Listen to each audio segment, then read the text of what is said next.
প্রিয় বন্ধুরা, এইমাত্র গুরুত্বপূর্ণ খবর। 133 জন যাত্রী নিয়ে দক্ষিণ পশ্চিম চীনে ভেঙে পড়ল বোয়িং 737।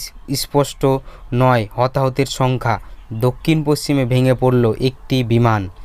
133 জন যাত্রী ছিলেন বিমানটিতে। প্রাথমিকভাবে মনে করা হচ্ছে এই দুর্ঘটনায় কারো বেঁচে থাকার সম্ভাবনা ক্ষীণ। ভারতীয় সময় সোমবার দুপুরে ঘটনা খবরটি জানা যায়।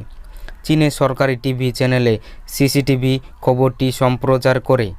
তারা জানায়, দুর্ঘটনাগ্রস্ত বিমানটিতে চীনের যাত্রীবাহী বিমান সংস্থা চায়না ইস্টার্ন প্যাসেঞ্জার বোয়িং 737 বিমান। চীনের উজৌ শহরের কাছে গুয়াংগজি এলাকায় বিমানটি ভেঙে পড়তে দেখা গিয়েছে বলে জানিয়েছে চ্যানেলটি। পাহাড়ের মধ্যে জঙ্গলে ঘেরা ওই এলাকায় বিমানটি ভেঙে পড়ে পর সেখানে আগুন লেগে যায়।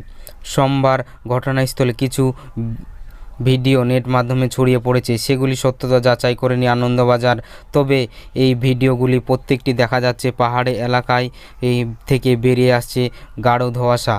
চীনের এই সরকারি চ্যানেল জানিয়েছে, ইতিমধ্যে ওই এলাকায় উদ্ধারকারীর একটি দল পাঠানো হয়েছে। তবে বিমানের কোনো যাত্রী বেঁচে আছে কিনা এখনও পর্যন্ত জানা সম্ভব হয়নি। তো বন্ধুরা, ভিডিওটিতে অবশ্যই একটা লাইক করবেন। নিত্য নতুন আপডেট পাওয়ার জন্য অবশ্যই চ্যানেলকে সাবস্ক্রাইব করবেন এবং প্রচুর পরিমাণে শেয়ার করবেন। তো বন্ধুরা, ভিডিওটি সম্পূর্ণ দেখার জন্য আপনাদেরকে অসংখ্য ধন্যবাদ।